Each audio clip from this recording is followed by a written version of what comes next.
হরে কৃষ্ণ ভক্তগণ, কৃষ্ণকথা চ্যানেলে সবাইকে জানাই শুভেচ্ছা। আজ আমি পার্শ্ব একাদশী নিয়ে আলোচনা করছি। পার্শ্ব একাদশী হচ্ছে আগামী 3 সেপ্টেম্বর বুধবার। যেহেতু 4 সেপ্টেম্বর ব্রহ্ম মুহূর্তে একাদশী থাকছে এবং গোস্বামী মতে শ্রাবণা দ্বাদশী এবং বিজয়া মহাদ্বাদশী ব্রত আছে, তাই 4 সেপ্টেম্বর বৃহস্পতিবারই ব্রত পালন করতে হবে।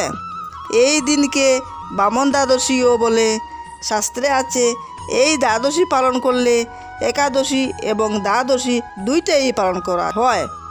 এই দ্বাদশী পালনে বহু জন্মের পাপ ক্ষয় হয় এবং বাষ্পেয় নামক যজ্ঞের ফল লাভ হয়। ভক্তগণ ফলের আশা করেন না, শ্রীকৃষ্ণের প্রীতির জন্যই পালন করেন।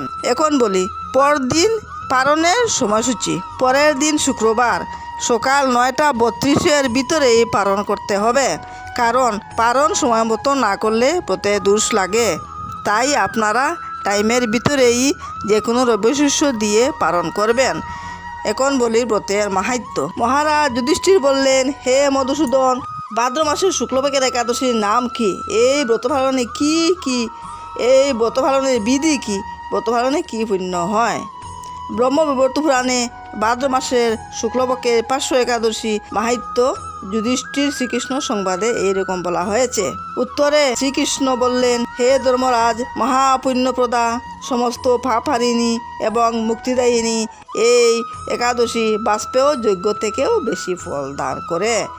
যে ব্যক্তি এই তিথিতে ভক্তি সহকারে ভগবান বামনদেবের পূজা করেন, তিনি ত্রিলোকে পূজিত হন।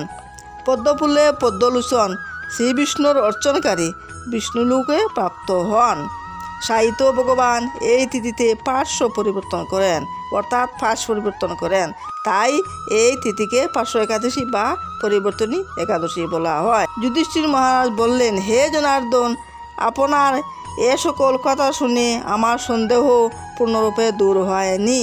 হে দেব, আপনি কিভাবে শয়ন করেন, কিভাবে বা পার্শ্ব পরিবর্তন করেন, আর চতুর্মাস্য ব্রত পালনের কি কর্তব্য, এবং আমার শয়নকালে এবং আপনার শয়নকালে লোকের কি করণীয়, এসব বিষয়ে বিস্তারিতভাবে আমাকে বলুন।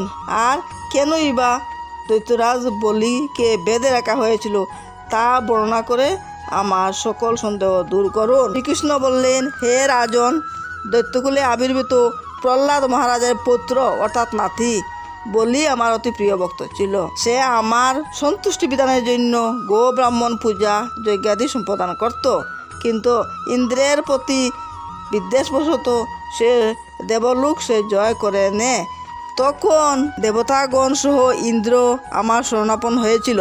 তাদের প্রার্থনায় আমি ব্রাহ্মণ বালক বেশে ব্রাহ্মণ রূপে বলি মহারাজের যজ্ঞস্থলে উপস্থিত হলাম। তার কাছে আমি মাত্র ত্রিপাদ ভূমি প্রার্থনা করলাম। সে তুচ্ছ বস্তু ভেবে আরো কিছু দিতেও চাইলেও আমি কেবল ত্রিপাদ ভূমি গ্রহণে স্থির থাকলাম। সত্যগুরু শুক্রাচার্য আমাকে ভগবান রূপে জানতে পেরে বলি মহারাজকে এই দান দিতে নিষেধ করলো, কিন্তু সত্যাশ্রয়ী বলি গুরুর আদেশ অমান্য করে আমাকে দান দিতে সংকল্প করলো। তখন আমি এক পদে নিচের সপ্তলোক, আর এক পদে উপরের সপ্তভুবন অধিকার করে নিলাম, আর তৃতীয় পদের স্থান চাইলে সে তার মাথা পেতে দিল।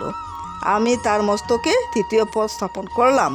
তার আচরণেই সন্তুষ্ট হয়ে আমি সর্বদা তার কাছে বাস করব বলে প্রতিশ্রুতি দিলাম।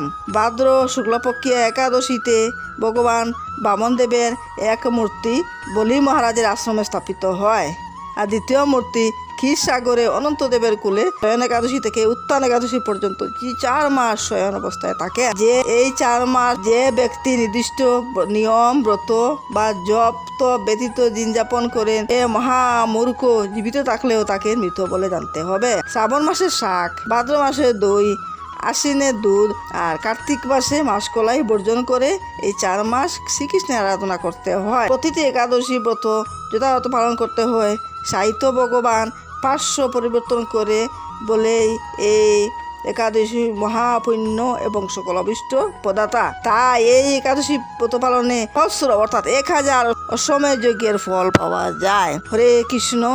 এই হইল পার্শ্ব একাদশী ব্রতের মাহাত্ম্য যদি এই ব্রতকথা শুনতে ভালো লাগে একটি লাইক করবেন এবং চ্যানেলটিকে সাবস্ক্রাইব করবেন এবং পরবর্তী ভিডিও দেখার আমন্ত্রণ রইল। হরে কৃষ্ণ।